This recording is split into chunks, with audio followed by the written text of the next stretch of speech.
Baik, Iya. Bu Tia. Halo, Bu Tia. Halo, Bu Tia. Iya, Bu Lina.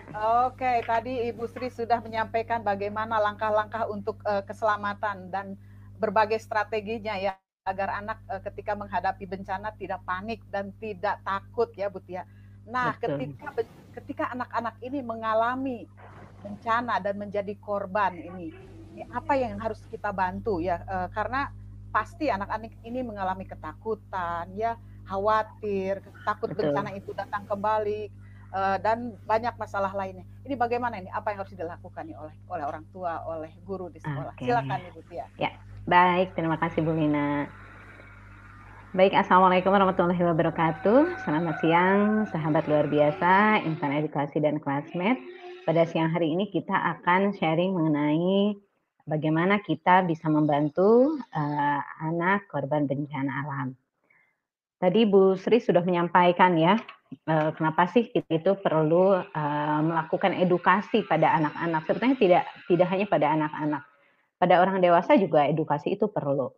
Saya teringat sekitar tahun 2009 atau 2010 yang lalu, saya ingat sekali sore hari saya sedang pulang kantor, saya mampir untuk membeli sesuatu, dan tiba-tiba ketika saya sedang memilih apa yang akan saya beli, terdengar suara gitu ya, dan seperti getaran gitu, terdengar suara seperti ada getaran gitu, dan ternyata langsung goyang, yang kita pijak itu goyang. Nah, ini adalah pengalaman pertama saya, mengalami yang disebut dengan gempa. Saat itu kaget pasti ya, kaget, ketika terdengar pertama kali suara, ini suara apa gitu, karena waktu itu saya ada di pertokoan. Oh, apakah ini suara, di toko itu yang sedang melakukan sesuatu gitu ya, membetulkan sesuatu atau apa, karena suaranya itu, cukup kencang. Tapi kenapa ini seperti dari bawah gitu, dari bawah. Nah, saat itu ada jeda, tidak langsung bergoyang gitu, ketika ada suara itu. Nah, tidak lama, beberapa saat kemudian terjadilah goyangan itu. Akhirnya orang-orang langsung berhamburan lari keluar karena kaget gitu ya. Eee, Mungkin sebagian besar juga sama dengan saya, ini kali pertama mengalami yang namanya gempa. Dan saya langsung teringat rumah saat itu, karena anak saya, masih kecil gitu ya, dua-duanya masih, balita gitu, ini gimana kondisi di rumah gitu. Dan waktu itu saya langsung meninggalkan belanjaan yang tadinya saya mau belanja, tapi akhirnya berhenti si gempa itu. Orang-orang kembali tenang gitu ya, tetapi dengan tadi waspada gitu, waspada ini kenapa dan apa yang harus dilakukan gitu ya. Ini yang, seringkali kita tidak tahu. Itulah tadi pentingnya kita, melakukan edukasi tadi. Dan pernah juga ini mungkin saya sharing sedikit tentang tadi ya, bagaimana sih, kita mempersiapkan anak-anak gitu ya tentang, kejadian-kejadian yang berpotensi memberikan dampak yang tidak kecil bagi anak-anak. Apalagi kita tadi Indonesia letaknya itu memang, sangat rentan dengan bencana alam. Sekitar tahun 2007 kami, pergi ke suatu tempat gitu ya, saya dan beberapa rekan kantor. Kami baru sampai, hari itu atau esok harinya, tiba-tiba malam hari itu terdengar sirene kencang. Kembali, kami juga bingung gitu, "Ini suara apa ini suara apa?" Gitu ya, kencang dan kita nggak tahu ini tuh, tanda apa dan apa yang harus kita lakukan. Kita sempat diam gitu, saat itu sempat diam. Ternyata keluar keluar keluar keluar gitu ya, dan ternyata itu adalah alarm yang berbunyi untuk, kebakaran gitu ya. Jadi ada asap, saya tidak tahu apakah itu sedang simulasi gitu ya, karena ada penghuni baru di asrama tersebut gitu, atau memang ada asap sehingga alarm itu berbunyi gitu. Jadi akhirnya, karena mungkin kita tidak terbiasa, dengan apa sih bencana itu gitu ya, dan bagaimana kita harus menghadapinya, seperti gagap gitu ya, ketika kita ada dalam situasi itu kita tidak tahu apa yang harus dilakukan. Nah, ketika misalnya, tidak tahu tentu dampaknya tadi tidak ada antisipasi, kita bingung ini apa gitu ya, jangankan jangankan anak-anak, kita saja bingung gitu, ini apa yang sedang terjadi gitu ya. Baik, saya dibantu Bu Putri untuk menayangkan. Terima kasih Bu Putri. Jadi kita akan membahas kalau tadi Ibu Sri tentang bagaimana melakukan edukasi pada anak-anak tentang, bencana, di sini kita akan sharing bagaimana membantu anak pasca bencana. Next Bu Putri, ya. Mungkin sebelumnya saya ingin bertanya nih sama Ibu dan Bapak, ya sahabat luar biasa dimanapun berada, pernah tidak Ibu dan Bapak mengalami sebuah atau suatu perasaan merasa cemas atau takut terhadap sesuatu? Kira-kira silahkan ya, kalau misalnya ini, direspon di chat, apakah Ibu dan Bapak pernah merasa cemas atau takut sepanjang hidupnya? Dan ketika merasa cemas atau takut, apa yang muncul, yang dirasakan oleh ibu dan bapak? Ciri-ciri atau apa sih, yang apa ya, ketika kita mencemaskan sesuatu, kita takut terhadap sesuatu, kira-kira apa? Oke, Bu Eni sudah merespon, sering sekali merasa cemas dan takut gitu ya. Pernah, Bu Sri, iya terima kasih.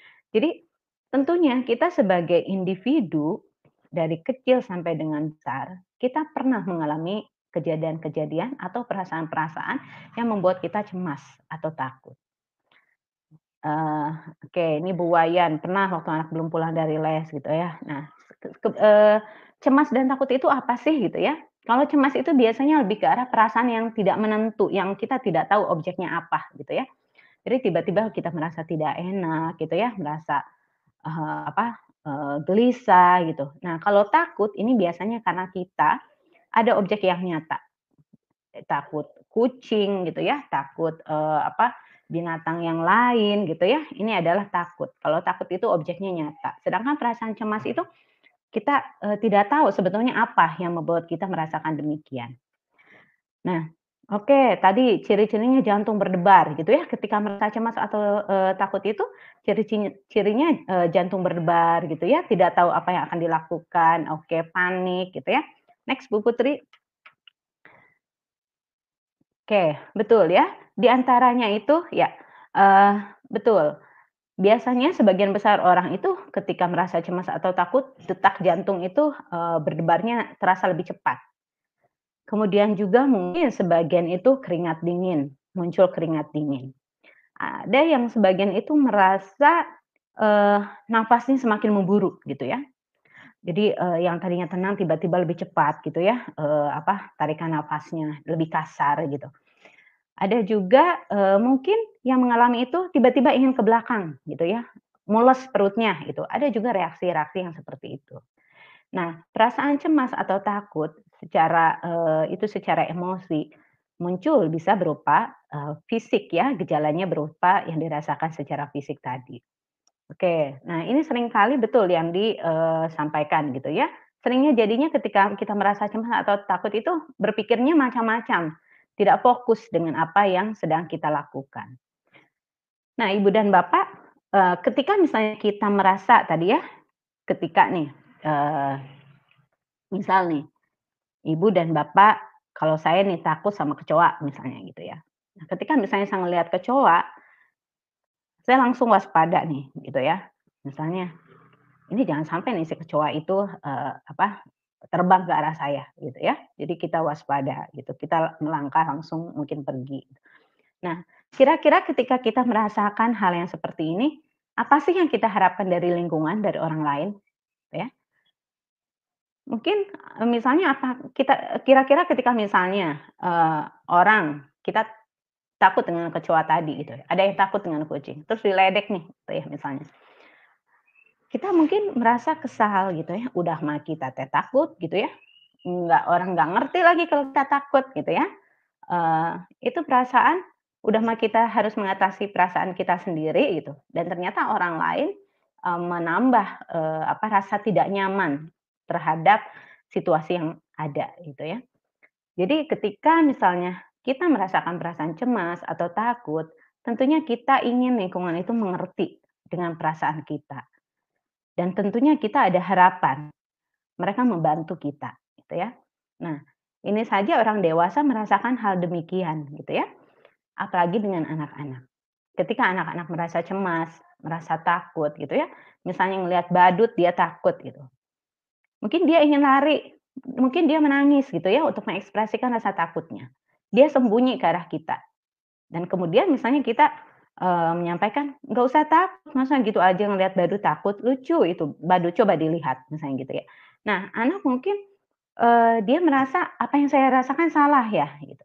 Udah mah dia teh takut gitu ya, melihat bentuk yang tidak biasa, yang besar gitu ya, tidak biasa, dan orang yang ada di sekitarnya tidak paham gitu, malah menyalahkan gitu ya, malah itu sesuatu yang tidak bisa diterima.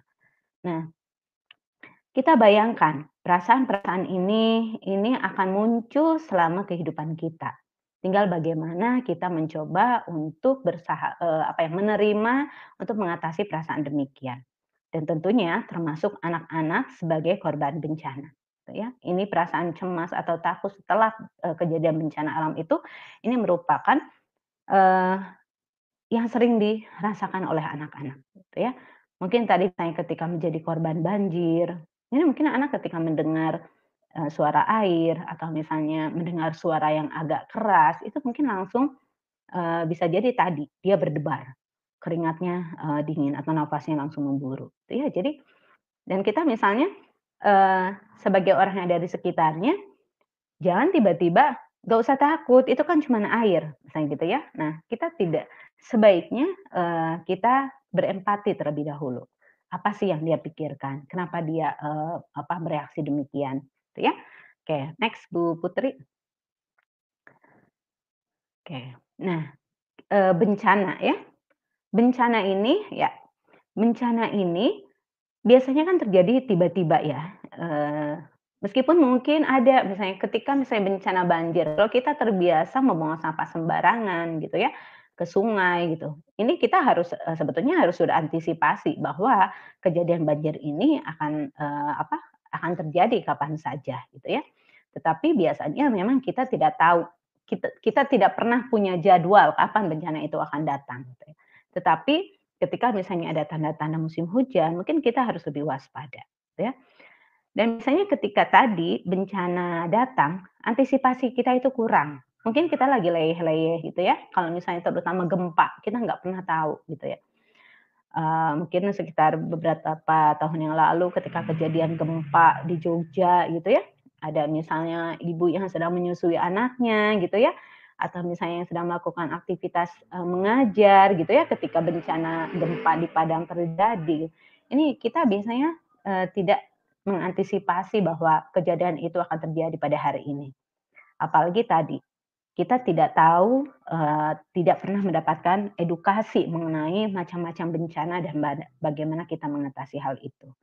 Jadi kemudian, biasanya ketika bencana terjadi, muncul respon yang sangat kuat terhadap situasi tersebut gitu ya, sangat wajar. Karena apa, tadi terjadinya tiba-tiba. Kita bisa jadi ini adalah hal mengalami pertama kali sehingga kita tidak tahu apa yang sedang terjadi dan bagaimana kita harus bertindak. Dan biasanya respon yang muncul itu seperti menjerit gitu ya, orang-orang berlari, menangis gitu ya, ketika kita melihat, di video-video tentang tsunami di, tahun 2005 ya kalau tidak salah di Aceh, kemudian juga kemarin kejadian di Palu gitu ya. Jadi orang-orang menjerit, orang-orang berteriak gitu ya. Ini memang ekspresi yang wajar gitu, karena tadi kita takut gitu, kita, khawatir apa yang akan terjadi gitu ya. Kemudian ketika terjadi bencana, ini pastinya akan menimbulkan dampak. Dampak yang ditimbulkan itu bisa kerusakan, fisik ya, misalnya tadi, kebakaran, mungkin rumahnya hangus gitu, kemudian banjir juga sama gitu ya. Kemudian juga, berdampak terhadap, fisik kita terluka, misalnya ketika kita misalnya, banjir itu kita terbawa arus dan di situ ada benda-benda yang mungkin tajam gitu ya, yang bersinggungan dengan kita sehingga menimbulkan luka.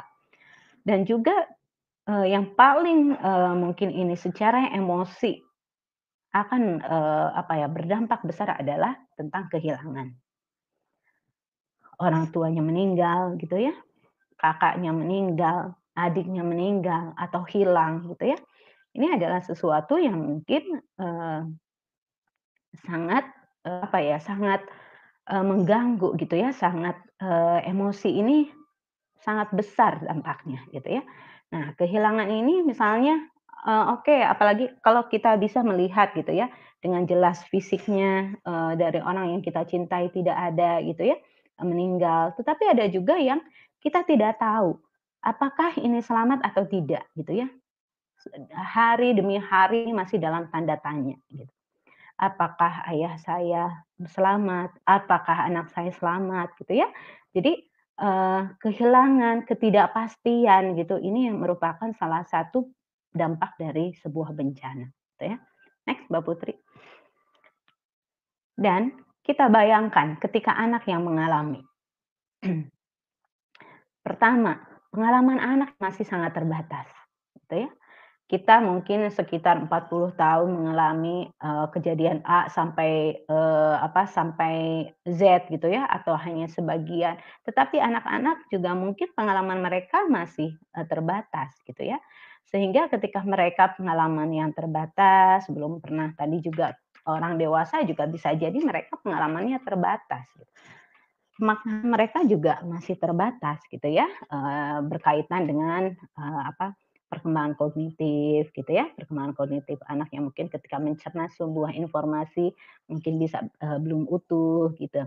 Jadi, pemaknaan dan pengalaman yang masih, terbatas pada anak ini tentunya, perlu kita imbangi gitu ya, kita imbangi. Mungkin ketika tadi, kehilangan pada anak usia 2 tahun, 3 tahun ketika ayah ibunya meninggal, mungkin dia tidak tahu apa sih meninggal itu, bahwa ayah dan ibunya tidak akan pernah hadir lagi bersama dia, gitu ya. Ini bayangkan gitu. Mungkin nanti dia, besok lusa dia akan bertanya, "Mana ayahku? Aku mau main sama ayah. Mana bundaku? Aku mau main sama bunda." Kan gitu, terbayang ketika anak yang mengalami, gitu ya. Kemudian anak juga tadi melihat respon di sekitarnya, ketika ada yang menjerit gitu ya, ketika orang berlarian. Pertama dia tidak tahu apa yang sedang terjadi dan kemudian dia melihat reaksi orang-orang yang di sekitarnya, gitu ya. Jadi menjerit ketika sedangkan dia melihat tiba-tiba air datang gitu ya, kemudian melihat mendengar orang-orang menjerit gitu. Ini kan dia, apa ya, jadi ada, ada yang double gitu ya. Dia merasakan pertama merasakan ketidaknyamanan gitu ya, tentang apa yang terjadi dan juga dia melihat respon orang-orang yang begitu, histeris gitu ya. Ini juga menjadi, bisa berdampak pada anak-anak. Kemudian anak juga tadi mengalami dampak, dia mengalami dampak sendiri, dia terluka, kemudian juga tadi dia melihat, orang tuanya, mungkin sudah tidak ada gitu ya. Jadi double impact gitu ya, apa yang dia merasakan dan dia juga melihat bagaimana orang-orang di sekitarnya. Mungkin orang-orang panik gitu, dia juga melihat orang-orang panik, dia semakin bingung, semakin takut gitu kan. Jadi, ini terbayang apa yang dirasakan oleh anak pada saat itu. Ya, next Bu Putri. Nah, ini ya, eee, ya, ini adalah tahapan, tahapan atau proses yang dialami seseorang ketika mengalami bencana. Pertama kali tentunya dia terguncang gitu ya, yaitu kaget, "Ini apa yang sedang terjadi? Ini kenapa?" Gitu ya. "Kenapa terjadi, banjir bandang? Kenapa, gempa terjadi di sini?" Gitu ya. Dia, terguncang melihat orang-orang berteriak, kemudian juga tadi banyak, bangunan roboh dan sebagainya gitu, tentu ini pemandangan yang tidak biasa. Kemudian bisa jadi menyangkal, "Kenapa sih ini terjadi di daerah saya? Kenapa ini tidak terjadi di tempat orang lain? Kenapa orang tua saya menjadi korban? Kenapa kakak saya menjadi korban?" Misalnya gitu ya, jadi ada penyangkalan. Bisa jadi ketika menyangkal akhirnya marah gitu ya, "Kenapa Tuhan, menimbulkan bencana?" Misalnya ya, parahnya itu, seperti itu gitu ya. Tapi ada juga yang marah karena dia tidak tahu, "Orang-orang kok tidak ada yang bantu saya gitu ya, kenapa orang-orang tidak membantu saya? Saya ini lapar, saya ini kedinginan, tetapi kenapa nggak ada yang membantu saya untuk menyiapkan makan?" Misalnya gitu ya. Jadi ada fase-fase seperti itu gitu. Kemudian juga merasa tidak berdaya, gitu ya. karena tadi saya ingin makan tapi tidak ada gitu ya, saya ingin, kehidupan yang seperti biasa tetapi itu tidak mungkin.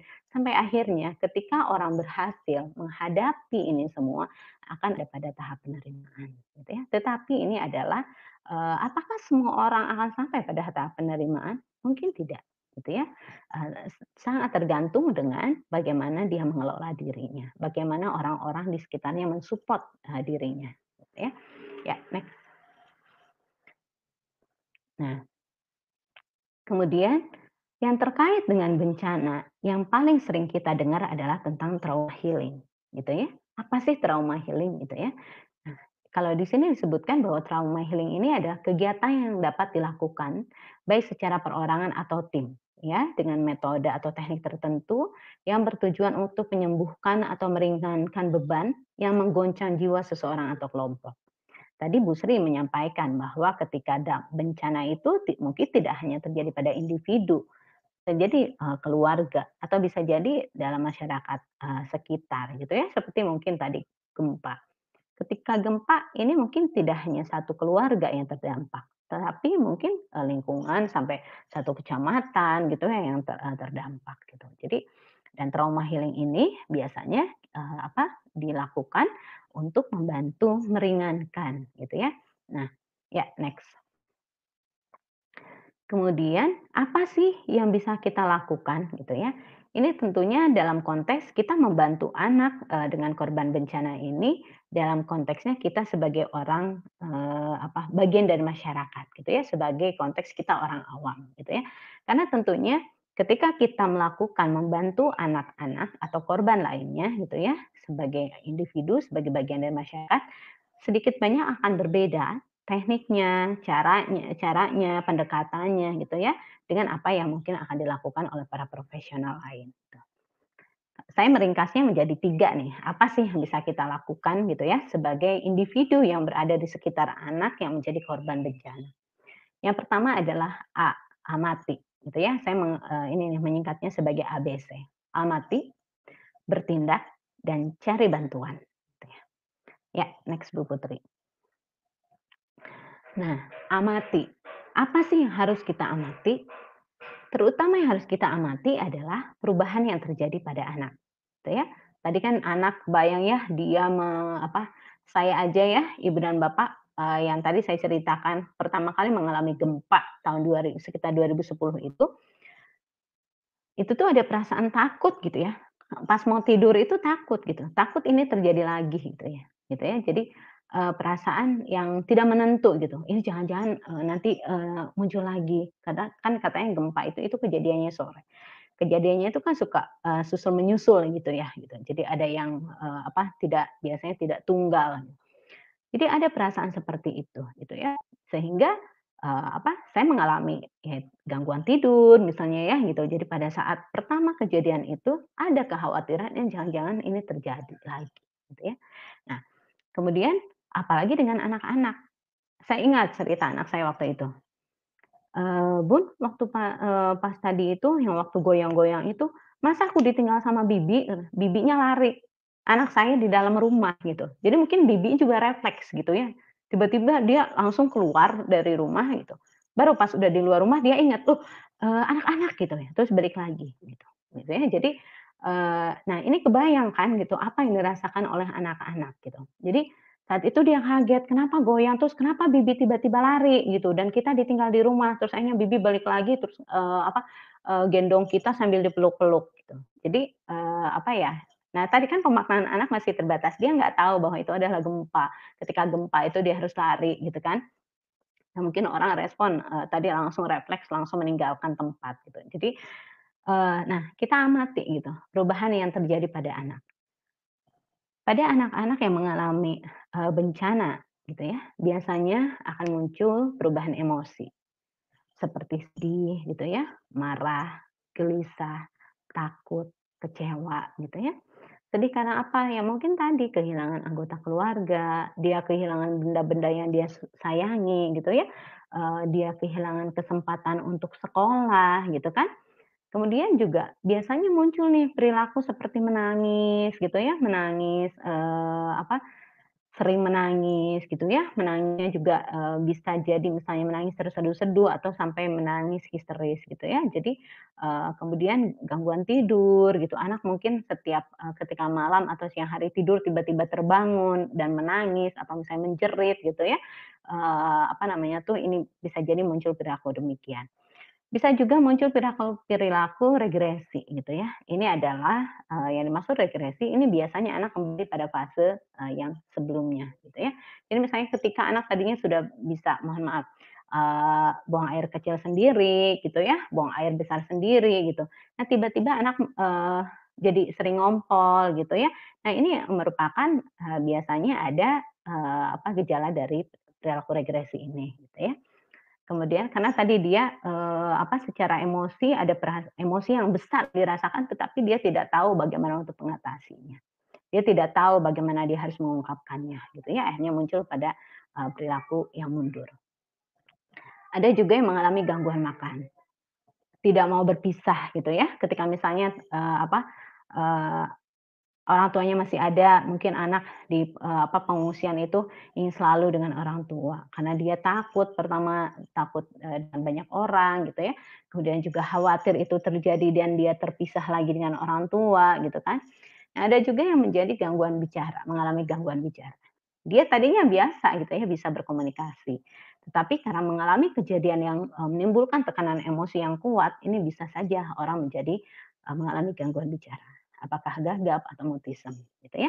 Nah, tentang, gangguan bicara ini gitu ya, gangguan bicara, saya pernah gitu ya, ada orang yang jadi mengalami pencurian di rumahnya gitu ya.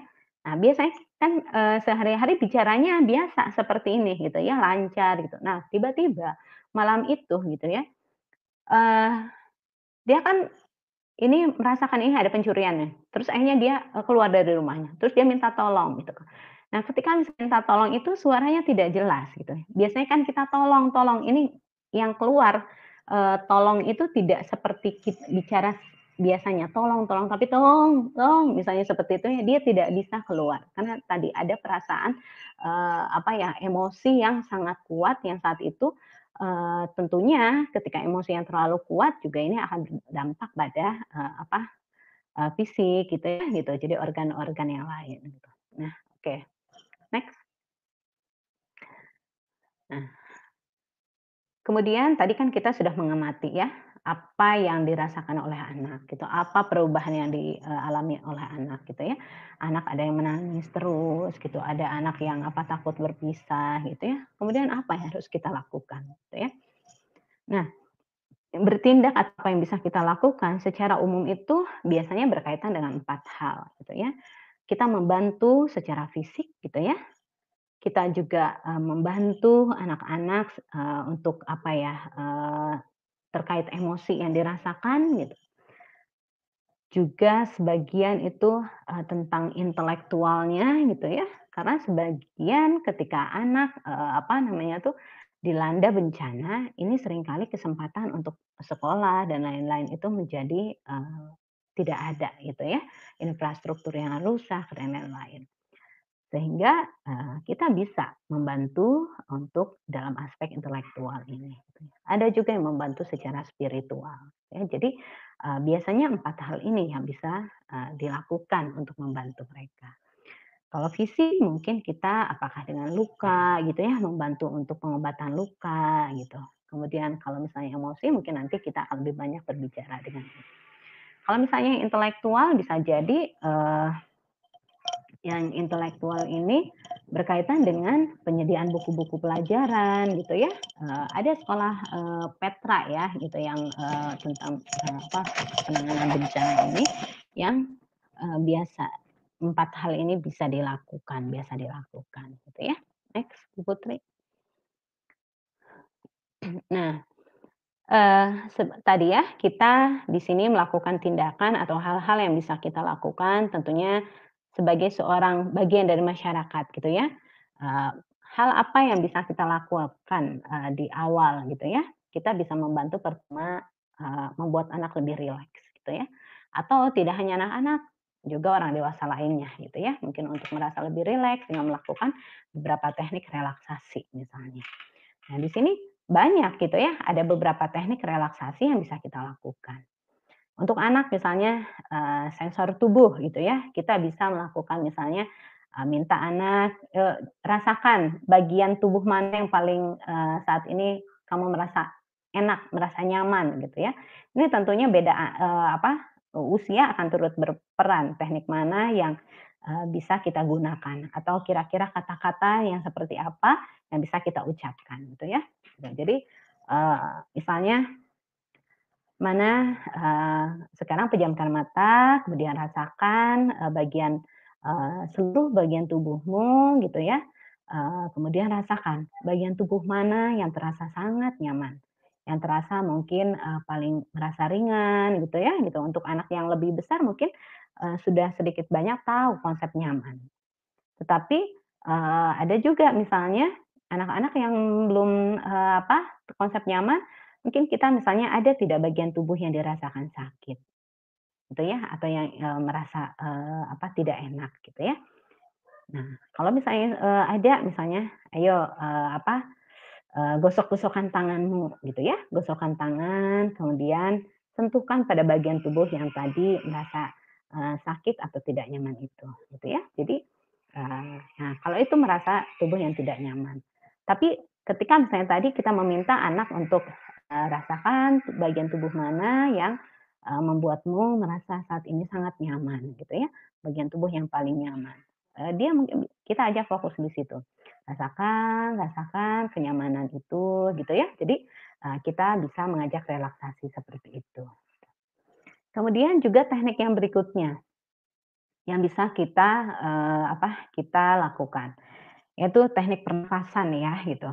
Pernafasan kalau beberapa waktu yang lalu kita sempat nih mengundang, narasumber juga yang mengajarkan tentang stabilisasi emosi. Salah satunya dengan teknik pernapasan yang 4, 7, 8 kalau tidak salah ya. Ada juga yang memegang jari dan juga butterfly, teknik butterfly gitu ya.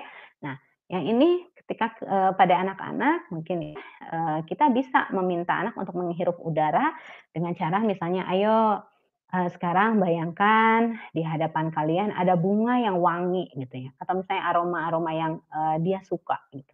Nah, sekarang, coba tarik nafas gitu ya, kamu bisa menghirup udara, wangi dari bunga tersebut gitu ya, dan wangi itu sangat menyamankan. Kamu suka dengan wangi itu gitu ya. Sekarang hirup, tahan gitu, kemudian, kita hembuskan gitu ya. Nah, lakukan ini berulang kali gitu ya. Kemudian minta juga kembali hirup gitu ya, bayangkan itu adalah bunga gitu ya, bunga yang wangi dan kamu hirup, wanginya. Atau ada juga yang teknik dengan, udara, dengan cara seolah-olah membuang racun dalam tubuh, gitu ya. Jadi ini nanti hempasan gitu ya, hempasan, kamu bayangkan di dalam tubuh kamu itu ada, sesuatu yang harus kamu buang. Kamu, tarik nafas kemudian keluarkan gitu ya, keluarkan racun-racun yang dalam tubuhmu itu. Jadi, itu, harapannya tentu dengan tadi menghirup udara, ini oksigen akan semakin banyak dan ini tentunya, bermakna pada saat, untuk membuat, reaksi tubuh kita menjadi lebih nyaman. Kemudian juga mengeluarkan emosi gitu ya, bisa jadi gitu ya, salah satunya itu yang bisa kita lakukan, agar orang menjadi lebih rileks itu, bisa jadi dengan meluapkan emosinya, gitu ya. Misalnya kita bermain dengan anak-anak, "Ayo kita lari," ya, "kita lari yuk," gitu ya, kita lari, kemudian ketika sampai di sana kita teriak gitu, atau misalnya kita bisa mengibaratkan, kita ada seekor harimau gitu ya, kita lari kencang dan nanti auman, di sana kamu harus mengaum dengan keras, dengan hebat, gitu ya. Jadi itu untuk mengeluarkan, hal-hal yang mungkin terpendam gitu ya, anak tidak tahu karena kita kan sering, "Jangan teriak-teriak," gitu ya, "jangan teriak-teriak," gitu, ketika misalnya ini. Nah, ini anak mendapatkan kesempatan dia untuk meluarkan gitu ya dengan cara berteriak melalui sebuah permainan. Kadang kita juga ya orang dewasa kan ingin tuh misalnya pas lagi banyak tekanan pikiran gitu ya, ingin wah gitu ya, ingin ingin berteriak gitu. Nah, anak-anak juga sama. Bisa jadi mereka itu terhimpit gitu ya, di dalam, rasanya gitu ya, di sini tuh terasa ada beban gitu. Nah, jadi, dia bisa, mencoba mengeluarkannya dengan berteriak. Nah, relaksasi juga bisa dilakukan dengan menyanyi lagu, menyanyikan sebuah lagu yang tenang bersama anak-anak gitu ya, atau misalnya bagi yang muslim dengan mendengarkan murotal gitu ya. Karena, ternyata berdasarkan penelitian murotal ini memberikan efek yang positif gitu ya, menenangkan gitu ya. Di sini ada hubungannya dengan doa dan zikir. Ketika kita berdoa, ketika kita berzikir dengan sungguh-sungguh, ini, gelombang, tubuh kita juga berubah gitu ya. Nah ini juga sama, murotal juga ketika kita mendengarkan penuh penghayatan itu memberikan efek yang, baik ya, memberikan efek terapeutik. Kemudian kita juga bisa nih melakukan, permainan melihat awan. Kalau misalnya kondisinya memungkinkan bersama anak-anak gitu ya, kita bisa berbaring kemudian mengajak anak melihat awan yang ada di atas. Biasanya ketika kita mengajak, dia untuk melihat keluar gitu ya, bergerak keluar, ini fokusnya akan, berpindah gitu ya, yang tadi mungkin dia meratapi diri sendiri gitu ya, terus kita ajak dia mengamati lingkungan sekitar gitu, kemudian kita lihat awan, dengan warna biru, kemudian lihat di sana ada bentuk awan, kira-kira itu bentuk apa? Nah, anak, fokusnya akan bergerak gitu ya. Kemudian juga untuk kondisi tertentu mungkin kita bisa melakukan hipnosis gitu ya. Tetapi, biasanya hipnosis ini, dilakukan oleh, profesional ya gitu. Tetapi, kalau misalnya ibu dan bapak lihat ada yang disebut stage hipnosis gitu kan. Nah, kalau misalnya tujuannya untuk meringankan itu bisa saja dilakukan gitu ya. Misalnya pejamkan mata kamu, kemudian, bayangkan hal yang membuat kamu merasa sangat bahagia gitu ya. Atau misalnya, kalau dalam kondisi biasa kan kita misalnya tempat apa yang menjadi favorit kamu. Kita tanya, misalnya laut gitu. Nah, kita bisa minta dia untuk membayangkan kamu berada di laut, rasakan hembusan angin di sekitarmu menyentuh gitu ya, menyentuh bagian tubuh, membuatmu merasa nyaman gitu ya. Jadi ada, teknik-teknik, hipnosis juga bisa dilakukan. Nah, ini doa dan zikir tadi gitu ya. Kita juga bisa mengajak dengan berzikir. Nah, ini adalah, tentang relaksasi. Nah, kemudian, berikutnya ya, oke, ini ada contoh relaksasi, yang bisa dilakukan, bersama anak gitu ya. Nah, ibu ini mengajarkan pada anaknya, untuk, melakukan relaksasi. Nah, gitu ya, mengajak anaknya untuk tarik nafas gitu ya, dengan suara ibunya yang, lembut gitu ya. Kalau misalnya kita coba tarik nafas, itu kan, eee, tidak nyaman gitu ya, merasa diperintah gitu. Ini kan yang diciptakan adalah gelombang tertentu gitu ya. Ini suaranya tidak keluar, jadi, si ibu meminta anaknya untuk tarik nafas gitu ya, bisa sambil memejamkan mata gitu ya, rileks rileks. Ketika anaknya sudah, tahu kata rileks itu bisa gitu ya. Tadi, kalau misalnya ini, kita bisa minta dia membayangkan misalnya, boneka yang dia sukai atau misalnya hal yang dia sukai gitu ya, nah itu bisa. Ya berikutnya, Bu Putri. Nah, kemudian, selain tadi relaksasi, kita bisa juga memberikan aktivitas melibatkan anak-anak dalam aktivitas. Tentu harapannya aktivitas yang kita berikan pada anak-anak ini bersifat terapeutik atau healing ya, memiliki, healing, makna untuk healing gitu. Nah, pertama sebisa mungkin sebetulnya kita ciptakan rutinitas. Kalau misalnya memang rutinitas itu masih bisa dilakukan, ini, sebaiknya tetap, kita lakukan. Nah, ketika tidak mungkin, kita bisa melihat, mempelajari kondisi di situ dan kita kira-kira apa yang bisa rutinitas apa yang bisa dibentuk, gitu ya. Kenapa sih perlu rutinitas gitu? Biar mereka masih terkoneksi dengan, keadaan, dengan lingkungan gitu ya. Karena kalau misalnya sebaiknya anak tidak dibiarkan sendirian duduk gitu ya, tetapi rutinitas, aktivitas ini akan sangat baik untuk mereka. Olahraga, bergerak gitu ya, ini adalah rutinitas dan olahraga ini lebih ke arah perlunya tubuh untuk bergerak. Kita pernah, seringkali mendengar, "Ketika kamu marah saat berdiri maka duduklah." Ketika misalnya duduk kita masih marah maka berbaringlah, gitu ya. Intinya apa? Kita harus melakukan pergerakan. Salah satu, gerakan yang bisa kita lakukan itu, bisa berdampak terhadap emosi yang kita rasakan. Sebaliknya, emosi yang kita rasakan bisa saja ini berdampak pada bentuk aktivitas yang kita pilih.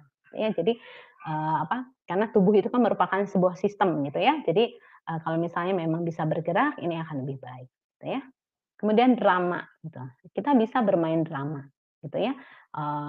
Untuk anak-anak kecil mungkin kita bisa, dengan drama boneka, gitu ya. Dengan, finger puppet atau misalnya apa gitu ya, kita bisa melibatkan anak.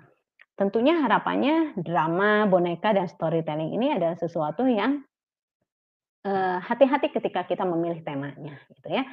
Tentunya kita berharapannya mereka merasa, senang, mereka merasa terhibur gitu ya, melalui aktivitas tersebut. Nah, kemudian juga, terutama ini untuk anak yang sudah lebih besar, kita bisa juga mengajak anak untuk menulis gitu ya, membuat puisi atau misalnya menulis surat gitu ya.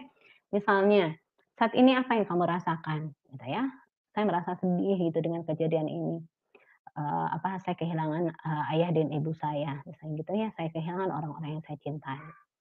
Atau misalnya saya takut, saya tidak tahu nanti saya akan tinggal dengan siapa ketika, sudah keluar dari sini, gitu ya. Mungkin, dari pengungsian ini, saya tidak tahu harus tinggal dengan siapa. Saya takut, nanti bagaimana saya menghadapi kehidupan di masa yang akan datang, misalnya gitu ya.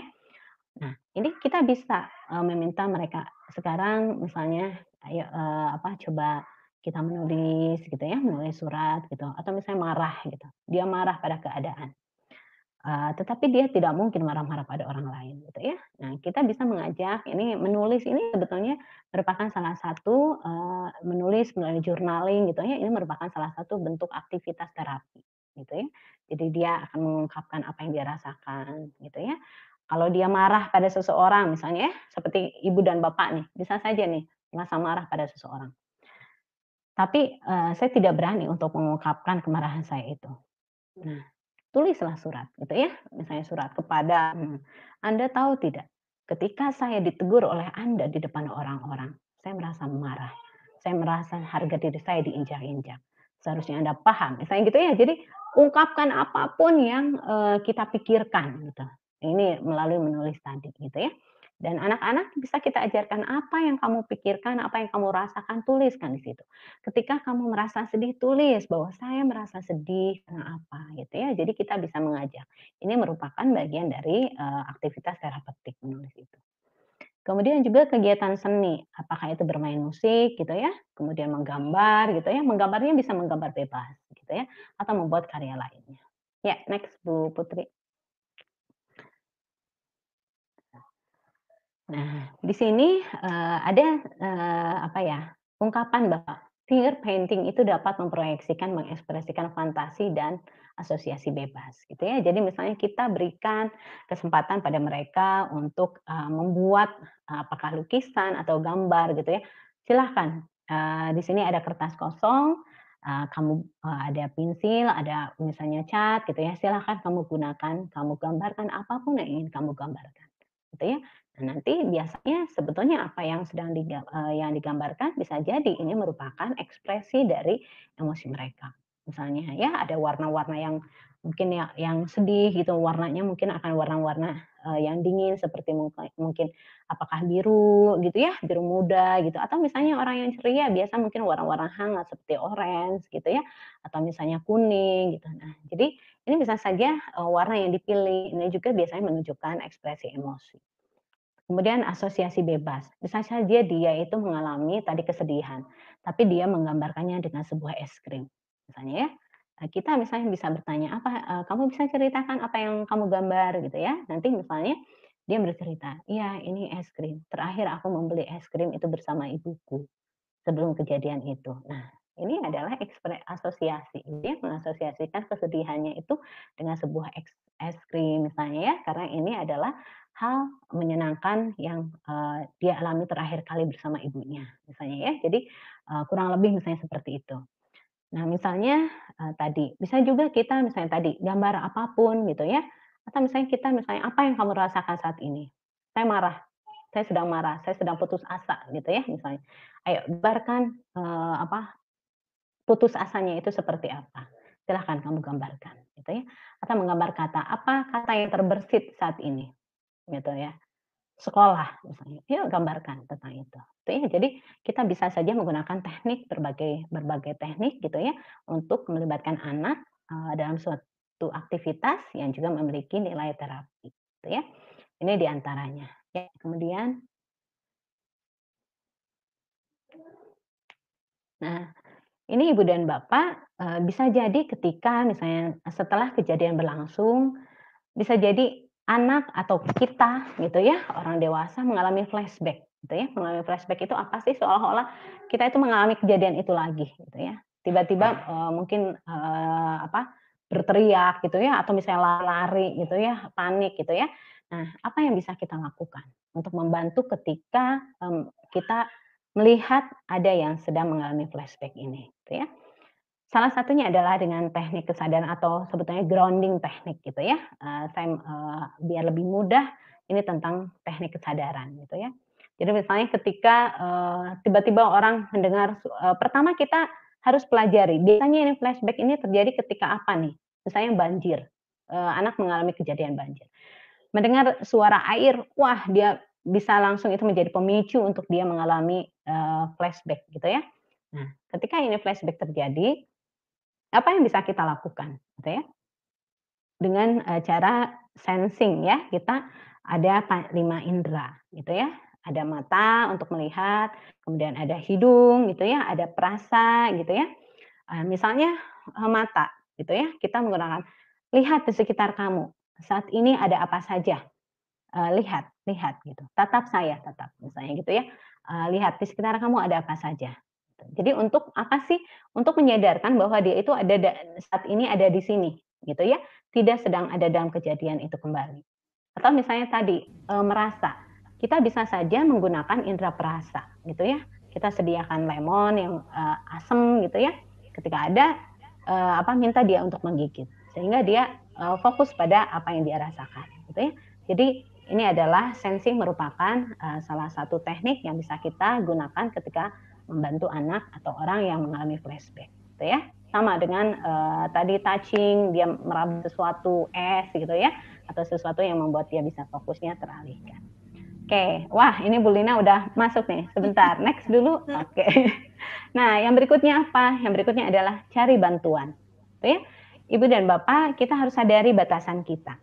Ketika misalnya ada anak yang kondisinya semakin buruk atau memang berat gitu ya, gejala-gejala yang ditunjukkannya gitu ya, kita bisa meminta bantuan kepada para profesional gitu ya.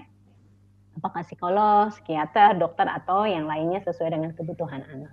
Jadi jangan kita menjadi superhero gitu ya, karena bisa jadi kita tidak memerlukan bantuan orang lain. Oke, next. Nah, ini mungkin salah satu pesan gitu ya, ketika misalnya kita melihat ada anak yang merasakan emosi negatif atau misalnya ada perilaku-perilaku yang mungkin tidak sesuai pasca bencana, maka kita coba pahami dan kita hakimi gitu ya. Dan tadi proses healing ada proses yang unik pada setiap individu.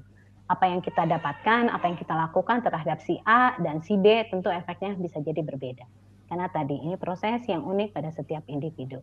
Kita perlu untuk memahaminya, untuk mendampinginya, untuk menerimanya, bukan untuk menghakimi apa yang mereka rasakan. Mungkin itu sudah kalau tidak salah ya. Ya, terima kasih. Baik.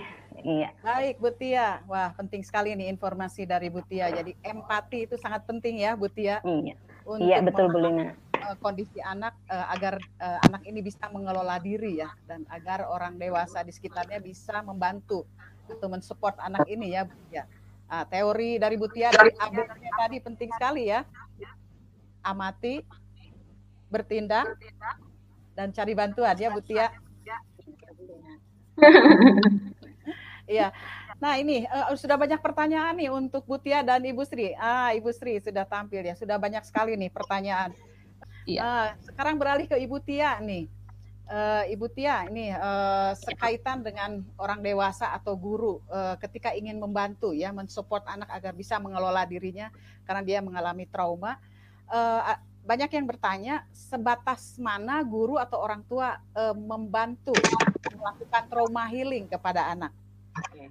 Karena ada pertanyaan di daerah kami tidak ada psikolog nih, kalau tahu batas kita sampai mana tapi perlu cari bantuan, tapi di daerah tidak ada psikolog yang bisa dimintai bantuan. Apa yang harus dilakukan nih Bu Tia?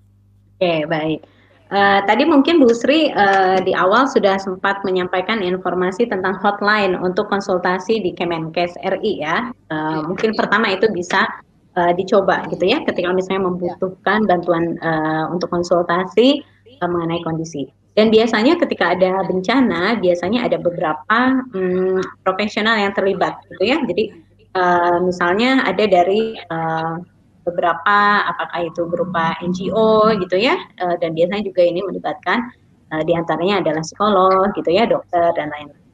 Nah, tetapi pertanyaannya gitu ya, tadi sebatas mana sih atau sejauh mana kita bisa membantu anak-anak gitu ya di dalam melakukan trauma healing.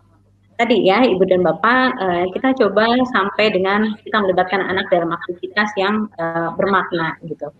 Nah, kalau misalnya nanti ada anak yang terus-terusan menangis, histeris gitu ya, terus misalnya gangguan tidurnya berlarut-larut gitu ya, anak tidak bisa tidur, kemudian selalu menangis, ini tentu kita membutuhkan bantuan para profesional gitu. Tetapi kita di awal mungkin bisa coba ajak anak tadi relaksasi dulu gitu ya. Terutama ini gitu ya, untuk pertolongan pertama sebetulnya ini adalah dengan melakukan relaksasi.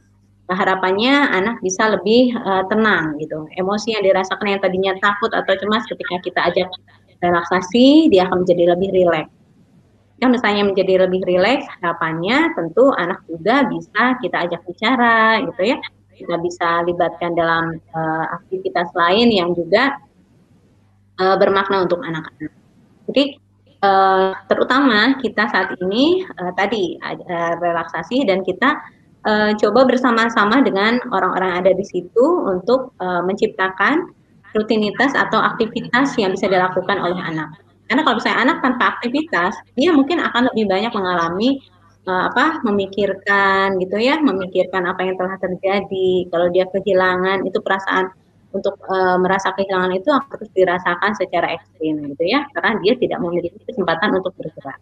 Jadi tadi kita ciptakan aktivitas gitu ya, bentuknya aktivitasnya apa tadi, bisa bersifat fisik gitu ya, lari kemudian kita teriak gitu ya, atau juga bersifat tadi intelektual, meskipun ini tidak mudah tentunya, tetapi kita bisa melakukan permainan, misalnya tebak-tebakan gitu ya, atau apa yang setidaknya membuat anak berdisosiasi dulu gitu dengan apa yang sedang dialami. Gitu ya, gitu. Jadi secara umum seperti itu. Jadi harus ada aktivitas bermakna ya bagi anak-anak ya, untuk pengalihan betul. Ya.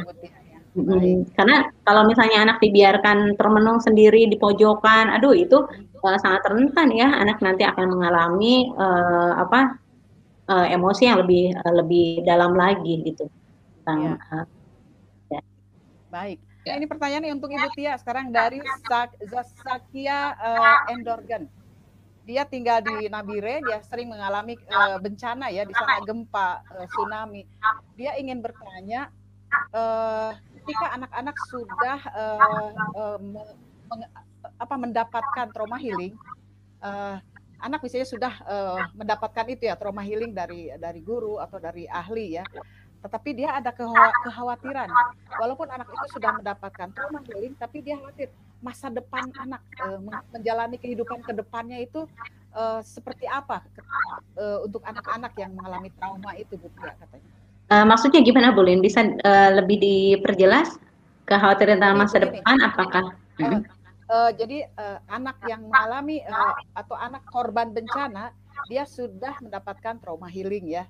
Kelihatannya anak sudah bisa melampaui kecemasan, ketakutan dan sebagainya. Tapi ada kekhawatiran bagaimana anak ini menjalani hidup ke depannya nanti, itu seperti apa gitu? Apakah dia akan terganggu dan sebagainya?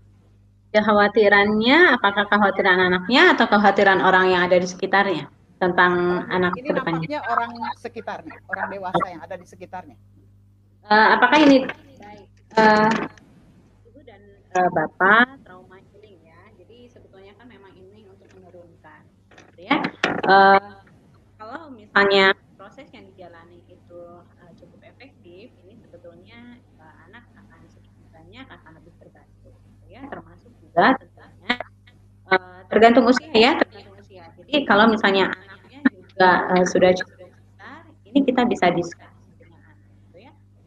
Misalnya kita juga bisa melakukan apa namanya itu permainan-permainan atau misalnya terapi atau apapun yang bisa itu membangun optimisme anak, gitu ya. Atau misalnya terapi bentuk lainnya mungkin ini dengan para profesional. Kalau misalnya ini melibatkan ya. Tetapi tadi kalau misalnya anaknya sudah trauma healing dan anak sudah bisa mengatasi gitu ya dengan pendampingan gitu ya dengan tadi anak mendapatkan support gitu ya untuk melakukan berbagai aktivitas yang baik untuk datang sebetulnya itu yang bisa kita lakukan, kita bisa memberikan support pada dan kalau misalnya tadi anak sudah sudah besar, kita juga bisa tadi ajarkan beberapa stabilisasi emosi gitu ya. Karena bisa jadi pun kita sudah mengikuti atau mendapatkan trauma healing, mungkin ada saat-saat kita mengingat kembali kejadian itu ya. Kalau misalnya anak sudah cukup stabil, dampak secara emosionalnya maksudnya simptom saat itu mungkin tidak terlalu seperti di awal ketika ya, tapi tetap kita mungkin bisa ajarkan beberapa teknik dan tadi kita informasikan kepada anak support yang bisa dia dapatkan itu bisa dari mana saja ya. Apakah ini saya nggak tahu apakah yang maksud anaknya orang tuanya meninggal gitu ya sehingga orang mengalami kekhawatiran itu tadi Bu Sri sudah menyampaikan adanya keluarga yang bisa menjadi support sistem bagi mereka tentu ini yang kita berikan ya. Jadi kita dampingi anak ini sampai memang kan ada batas usia ya gitu usia yang anak bisa dilepas gitu ya gitu. Ini kita menggunakan kerjasama ketika memang anak sudah tidak ada. Saya nggak tahu ya apakah itu yang dimaksud dengan kekhawatiran masa depannya gitu ya atau kekhawatiran secara gangguan emosional. Tapi kalau misalnya sudah mendapatkan trauma healing, biasanya kan trauma healing itu ada proses ya, ada proses dilihat dulu misalnya mendapatkan treatment dan di akhir itu kan biasanya kita bisa tahu pada saat selesai ini kondisi anak seperti apa atau berapa kali ini akan kita anggap anak sudah cukup bisa dilepas. Baik, terima kasih Bu Tia. Nah ini ada pertanyaan nih Bu Sri, Bu Tia, mungkin bisa Bu Sri dulu yang menjawab ya. Ini dari Kismatu Dizah nih. Menurut dia pandemi COVID-19 ini juga bencana ya, yang harus dipahami oleh setiap orang.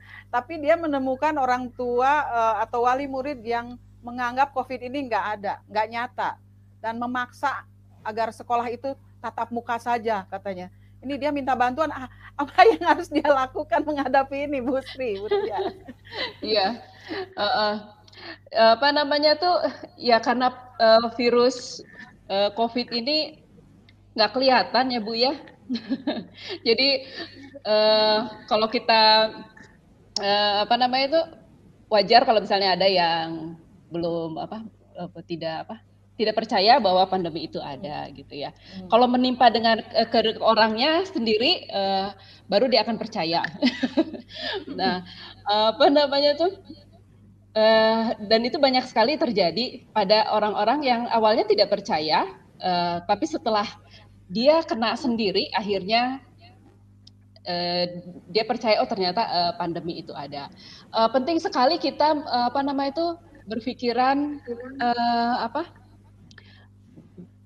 gelas kosong gitu ya, dan bisa mau mendengarkan orang-orang yang ahli gitu. Jadi untuk ibu guru yang punya orang tua tidak percaya pada adanya pandemi COVID-19 ini, mungkin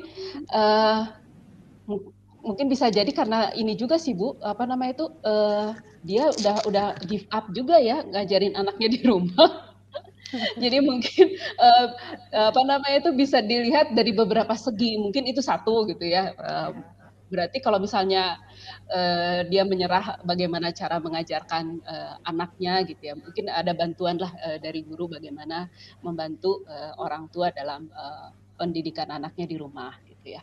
Terus jadi ingin tatap muka aja dan semua orang tua seperti itu sekarang udah apa namanya itu udah ingin anaknya pada menyerah. diserahkan kepada guru aja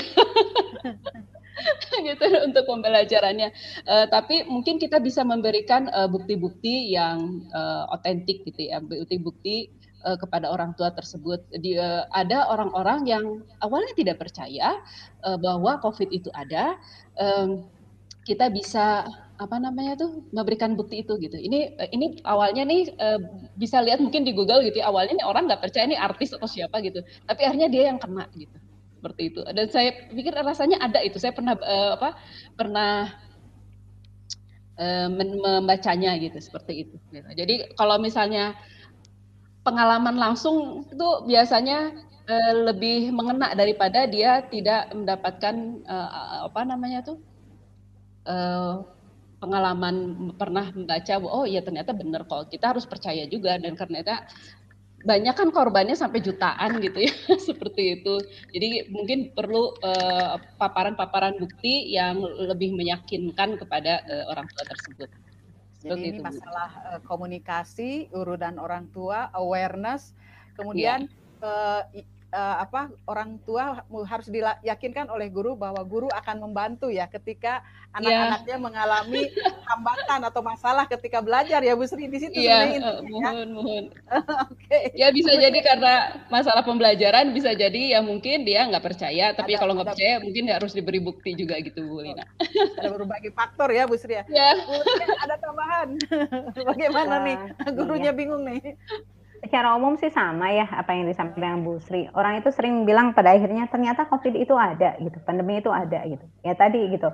Tadinya mungkin karena orang-orang yang masih jauh dengan kita gitu ya, yang mengalami itu mungkin kita hanya melihatnya di berita dan lain-lain. Tetapi biasanya ketika ada orang di sekitar kita yang sudah mengalami, biasanya kita akan semakin kita baru percaya gitu ya. Tetapi tentunya kita nggak pengen ya orang sekitar kita terkena atau kita yang sendiri gitu ya untuk membuat ini percaya gitu. Memang salah satunya diantaranya diskusi gitu. Mungkin kita guru juga bisa menanyakan tadi ya, coba kita empati, kita coba telusuri sebetulnya apa sih yang membuat orang tua itu bilang pandemi itu nggak ada. Gitu. Apakah memang betul gitu pendapatnya itu memang murni bahwa menurut dia ini nggak ada, itu hanya sesuatu yang hoax gitu ya, karena tadi bisa jadi orang yang di luaran yang terkena gitu. Tadi bukti-bukti mungkin bisa disampaikan. Kenapa? Diskusi guru dan orang tua penting sekali ya Bu Tia ya. Betul, diskusi. Dan tadi kita coba telusuri dulu apa sih yang membuat orang tua berpikir bahwa pandemi itu tidak ada gitu. Apakah itu tadi ya hanya kepada orang tua pun kita harus tetap empati ya Bu Tia ya. Dengarkan ya apa sih masalahnya sebenarnya. Betul. Jangan langsung misalnya ketika tidak ada, ibu kata siapa tidak ada nih, lihat berita misalnya kayak gitu-gitu ya gitu. Bisa jadi permasalahan sebenarnya memang bukan di situ gitu ya. Maka dari itu kita perlu gitu untuk cek recheck sebetulnya apa yang membuat dia berpikir bahwa pandemi itu tidak ada. Apakah memang betul? Iya gitu. Betul. Jadi teori ABC harus dipakai lagi ya Bu Tia ya. Amati. Kenapa? Teori ABC yang Bu Tia dipakai lagi ya. Ya betul. Amati. Betul. Bertindak ya. Oke. Baru cari bantuan. Betul. Nanti juga misalnya ketika diskusi itu misalnya kita juga bisa memberikan input gitu bahwa sebagian besar orang tua justru merasa khawatir ketika anak-anak belajar di sekolah gitu, karena ternyata sebagian dari orang tua siswa lain mungkin pernah terdampak gitu, atau orang-orang terdekat dengan mereka yang pernah terdampak, sehingga ada kekhawatiran bahwa mereka telah merasakan itu, dan ada kekhawatiran ketika anak-anak masuk sekolah ini bisa terdampak juga. Sedangkan dampak dari ini ketika kondisi anak kurang bagus dan lain-lain ini tidak dampaknya tidak ringan gitu kan gitu. Jadi mungkin itu kita bisa discuss gitu ya. Jadi discuss dengan kita coba cari tahu, ya reasoning dia mengatakan bahwa pandemi itu tidak ada itu apa, gitu ya. Kemudian tadi kita bisa diskusi juga, memberikan input-input, juga ada beberapa tadi bisa jadi fakta, kemudian juga kondisi orang tua siswa yang lain dan lain-lain. Gitu. Baik, ya, terima kasih. Sahabat luar biasa, terima kasih banyak ya yang sudah memberikan pertanyaan. Banyak sekali pertanyaan yang tidak mungkin diberikan kepada Bu Tia dan Bu Sri ya, karena waktunya tidak cukup. Tapi jawaban dari pertanyaan sahabat luar biasa nanti bisa dilihat kembali dari tayangan ulang siaran ini ya. Pasti ada jawabannya ini. Baik Bu Sri dan Bu Tia, kami mohon sampaikan closing statement atau tips bagi sahabat luar biasa ya mengenai penyiapan anak-anak menghadapi kebencanaan ini. Silahkan. Mungkin Bu Tia dulu. Baik, bencana tentunya bukan hal yang mudah untuk dihadapi setiap orang. Bagi orang dewasa, bencana juga merupakan hal yang sulit ya, challenging untuk menerima itu. Apalagi untuk anak-anak. Mari kita bersama-sama untuk berada dekat dengan anak, mendampingi mereka, memahami mereka, dan kita coba memberikan aktivitas bagi mereka sehingga dapat menjalani kehidupan seperti biasa dengan seoptimal mungkin. Pahami anak, jangan judgement, jangan hakimi apa yang mereka rasakan. Karena bisa jadi apa yang dirasakan oleh mereka ketika kita tidak mencoba untuk memahaminya, ini menjadi masalah tambahan bagi mereka. Mungkin itu saja, Bu Lin. Terima kasih, Bu Tia. Silakan, Bu Sri. Ya, untuk penyiapan mental anak menghadapi bencana penting sekali diberikan pendidikan tentang kebencanaan. Kemudian juga bagaimana kita memberikan latihan kepada anak sehingga anak mempunyai insting dalam kalau misalnya ada kebencana. Kemudian juga penting sekali kerjasama tidak hanya guru, kemudian orang tua juga dengan orang-orang yang ada di sekitar kita. Penting sekali untuk mengetahui informasi-informasi terakhir dan yang bukan hoax. Pastikan informasi adalah informasi resmi dari pemerintah. Baik, terima kasih banyak Ibu Tia, Ibu Sri atas informasi diskusinya yang sangat menarik dan penting. Baik, sampai berjumpa kembali kita di lain acara. Terima kasih banyak. Sampai bertemu kembali Ibu Sri dan Ibu Tia. Sama-sama. Maaf lahir batin ya. Sahabat luar biasa.